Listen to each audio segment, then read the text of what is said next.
Diciembre de 2019, un empresario mexicano es retenido en el aeropuerto de Panamá. Se le acusa de tener pasaporte falso y se le interroga por más de 30 horas. Una situación que tan solo es la punta del iceberg de uno de los últimos casos de atropello de derechos civiles ocurridos en el país.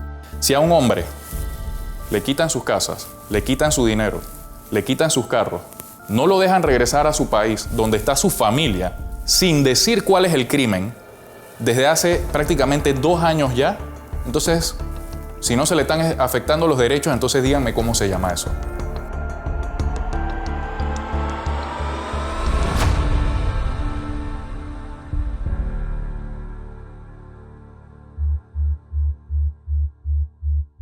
El protagonista de nuestra historia ha decidido permanecer en el anonimato para convertirse en ejemplo de una grave situación que está sucediendo a muchos otros empresarios que decidieron confiar e invertir su capital en Panamá. Un país que, siendo noticia internacional por el escándalo de abuso sexual a menores sucedido en sus albergues, decide enfocar sus esfuerzos y recursos en quitarle su patrimonio a empresarios extranjeros en vez de defender los derechos humanos de su población y perseguir a los culpables. Un ejemplo más de la corrupción e impunidad que reina en su fallido sistema de justicia. El cliente llegó a Panamá en el 2019. Las intenciones de él desde un inicio siempre fueron traer su negocio, que sus hijos tuvieran una vida tranquila y a su vez generar empleo en Panamá. Sobre él podemos conocer que es un empresario en el área de las tecnologías. Él fue recibido con una visa de inversionista. Esto implica necesariamente que, a diferencia de muchas otras personas que pueden aseguir o buscar una visa en Panamá, él fue directamente invitado por el gobierno de Panamá. Luego de verificar minuciosamente el cumplimiento de todos y cada uno de los requisitos que exige la legislación panameña y las normas de derecho internacional que aplican sobre la materia. Esa visa le permite al empresario mexicano tener residencia permanente en Panamá y además extender esa condición a sus familiares. Confió su patrimonio en los bancos y mantuvo su negocio en Panamá hasta que empezó todo el tema de la investigación. En mayo de 2019, el Principado de Andorra envía una carta probatoria a Panamá, alegando que el pasaporte del empresario mexicano es falso y comunicando que tiene un proceso abierto en el Principado por posible blanqueo de capitales y doble identidad. El Principado de Andorra, a través de sus autoridades, envía una comunicación, sugiere o especula que el pasaporte con que él se identificó ante las autoridades de Panamá para otorgar ese poder podría ser falso. Y una vez ellos asumieron el conocimiento de la investigación, ejecutaron una serie de acciones dirigidas a la aprehensión provisional. Las autoridades panameñas procedieron a cautelar todo el patrimonio del empresario mexicano en Panamá en una forma que realmente rebasa todos los protocolos de actuación que rigen la actividad del Ministerio Público en Panamá.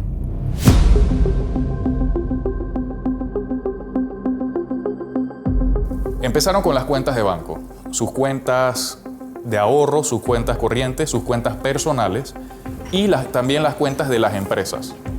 Luego de eso fueron con las casas y los autos del cliente. O sea, estamos hablando de 2 mansiones en Santa María y alrededor de 9 o 10 carros si no me equivoco. Todo esto en proceso de investigación. El Estado de Panamá no le ha hecho cargos. Él no tiene la condición de imputado, sino de investigado. Esta investigación ha estado maniatada por muchos fiscales panameños, principalmente la fiscal Isis Soto, el fiscal Marcos Mosquera de la Guarda y los procuradores en turno que han estado en Panamá. Derivado de esta simple suposición, quiero reiterar lo que hay, comienzan a acuerpar la investigación con más mentiras y generan un aseguramiento de las cuentas y de los bienes de mi representado, que se le acusó de no ser quien él decía ser, sin ningún tipo de prueba y a pesar de que él tenía un pasaporte oficial confirmando su identidad. Días después, el equipo legal del empresario mexicano presenta la prueba definitiva para demostrar la inocencia de su cliente. la certificación por parte del gobierno de México de la identidad del mismo. Sin embargo, nada de eso es suficiente para el Estado panameño, quien decide que la fotografía y la nota enviada por Andorra tiene más valor probatorio. Ante este callejón sin salida, el empresario decide viajar a México. Él salió de Panamá porque cuando inicia toda esta pesquisa de naturaleza ilícita en Andorra, va a tratarse de juntar con sus equipos legales, está organizando su defensa y al querer regresar en diciembre de 2019 a Panamá, es impedido. Le impiden pasar Navidad con su familia, le impiden llegar a tomar posesión de sus cosas, pero lo más trágico de este escenario es que más lo hacen al amparo de la tortura.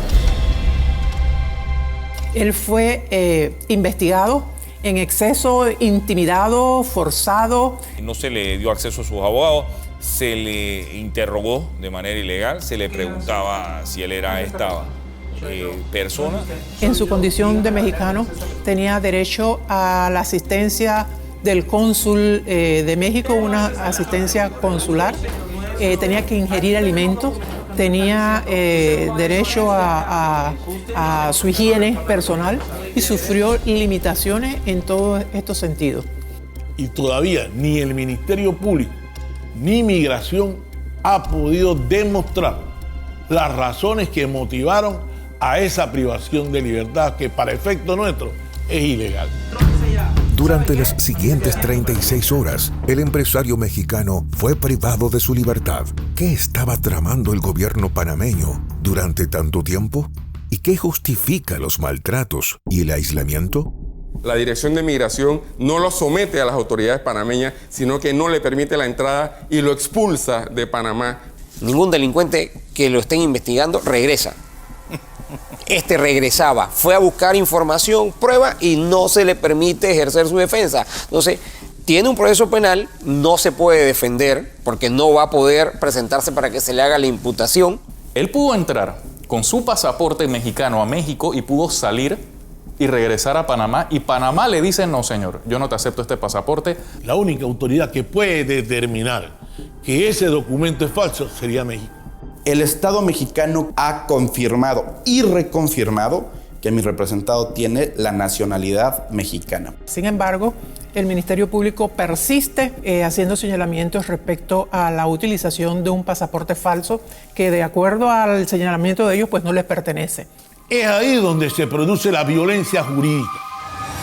Hoy tienes la oportunidad de ganarte un BMW M6 por un fin de semana entero.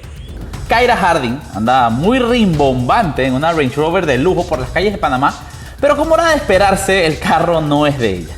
Ese carro está cautelado por el Estado por ser parte de un proceso que se le lleva a un ciudadano mexicano que ni siquiera ha sido imputado todavía. De regreso a México, el empresario mexicano es testigo de cómo la fiscal panameña Kenia Porcel permite que su patrimonio sea utilizado de manera ilegal por funcionarios del gobierno panameño. A nosotros nos ha correspondido efectivamente observar la utilización inadecuada de automóviles que presumimos que están en manos pues, de políticos, la venta o la subasta pública de 2 automóviles de alta gama pertenecientes a nuestro cliente. Incluyendo filmaciones del momento en que estas personas están utilizando los bienes del empresario mexicano. En el Ministerio de Economía y Finanzas y específicamente en la unidad de bienes aprehendidos, el director de esta entidad ha estado utilizando los vehículos. Los bienes que están aprehendidos, usted lo ve en la avenida, usted ve que se les cambia de placa. En cualquier lugar civilizado del mundo, el hecho de que las autoridades utilicen vehículos que están estrictamente asegurados y que no han sido embargados como una consecuencia de una sentencia firme, pues es una cuestión que genera locura en cualquier escenario, ¿no? Nuestro representado tenía dineros depositados en entidades privadas de la localidad. Estamos hablando más de 7 millones de dólares en una de esas entidades privadas de la localidad, un banco. Pasar ese dinero, como sucedió irregularmente, ilegalmente, a una entidad pública, un fondo de custodia del Banco Nacional de Panamá, generó un grave daño a nuestro representado, y generó un grave daño a nuestro representado porque dejó de percibir más de $35.000 mensuales en intereses. Si hacemos la multiplicación por los 22 meses, estaríamos hablando de una suma superior a 770.000 balboas, que no sabemos quién está usufructuando esos intereses. Están gozando de los intereses que genera un dinero que acusan proviene del narcotráfico. La forma típica del blanqueo de capitales se surte justamente evadiendo los controles que están presentes en todos los movimientos bancarios nacionales e internacionales. No existe ningún tipo de elemento que permita a ninguna autoridad señalar que mi representado está blanqueando capitales o lavando dinero de actividades ilícitas de ningún tipo, mucho menos del narcotráfico. Todos los dineros que han sido movilizados provienen de pagos de clientes que le realizan a él y se movilizan a través de entidades bancarias. Es decir, son fácilmente trazables, fácilmente verificables.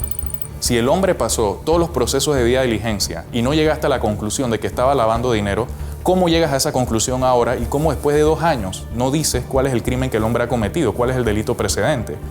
O sea, todavía me pregunto, ¿cuál es el delito que este cliente ha cometido? Yo no lo sé. Y esta situación kafkiana continúa un año después de su expulsión del país, cuando el 25 de septiembre de 2020, Panamá decide emitir una orden de busca y captura a través de la Interpol en su contra. Eso, para mí, sin duda, corresponde a un acto absolutamente intimidatorio del Ministerio Público para sugerirle al empresario mexicano que renuncie a cualquier derecho contra su patrimonio y que deje abandonado él mismo a lo que quiera hacer el Estado panameño con eso. Tiene una orden de aprehensión, pero estamos pues en ese círculo dando vuelta y estamos en un estado en un impasse que hasta el momento pues no hemos podido resolver. Mire que la forma en que ha sido conducida esta investigación, con la negación absoluta de todos y absolutamente cada uno de los derechos constitucionales y legales que le asisten, pareciera sin duda que hay fuerzas extrañas que dominan las decisiones que aquí se han tomado. En algún momento le pregunta al cliente, pero dime, ¿tú le hiciste algo a alguien? ¿Qué hiciste? O sea, ¿tú le hiciste algo a alguien? ¿Ofendiste a alguien del gobierno? Porque no entiendo cómo está pasando todo esto. ¿Quién está detrás de esto? Debe haber algún sector económicamente poderoso o político que está desarrollando y motivando esta acción. Y en el desarrollo histórico de los últimos meses hemos observado la pérdida de la seguridad jurídica en este país. Porque hoy es nuestro poder dante, mañana es otro particular y posteriormente seríamos nosotros. Después de esto, no sé cómo los inversionistas extranjeros se van a sentir viniendo a Panamá con su capital. Lamentablemente, este no es un caso excepcional.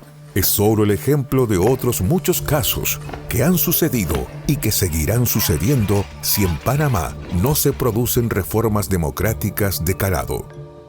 El caso del empresario mexicano no solo es un atropello a los derechos civiles y humanos fundamentales de cualquier persona, también es una campaña de acoso y derribo contra la imagen pública de cualquier individuo.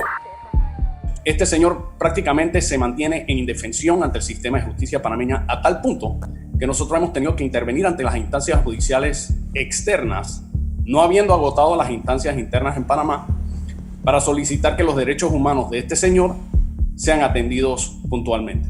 Panamá no lo ha querido cerrar por una razón muy simple. Sabe que va a tener consecuencias muy graves de carácter internacional y por supuesto económico en el momento en el cual se finalice este proceso, que es fraudulento, que es doloso. El Estado panameño sí debe reivindicar de inmediato los derechos del empresario mexicano, que sí puede comparecer a través de medios electrónicos porque lo permite la ley, y que si el Pleno de la Corte Suprema de Justicia no tutela sus derechos, tendríamos entonces el espacio explícito ya para acudir a los organismos internacionales, llámese la Corte Interamericana de Derechos Humanos, para acusar entonces formalmente al Estado panameño por todas estas arbitrariedades en perjuicio del empresario mexicano. La intención de él, en definitiva, es recuperar su patrimonio de más de 18 millones de dólares, lícitamente obtenido, de un trabajo de más de 25 años. La pregunta que me hago como abogado,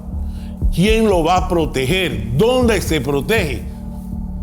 Cuando los mismos instrumentos que sirven para la investigación son los instrumentos que niegan ese derecho a esa defensa, a que él pueda defender su dignidad. Aquí la condena más enérgica es la social, pero sobre todo es la que implica el hecho de que por ser mexicano y por tener dinero, por ser exitoso, él es un delincuente y eso no lo podemos permitir.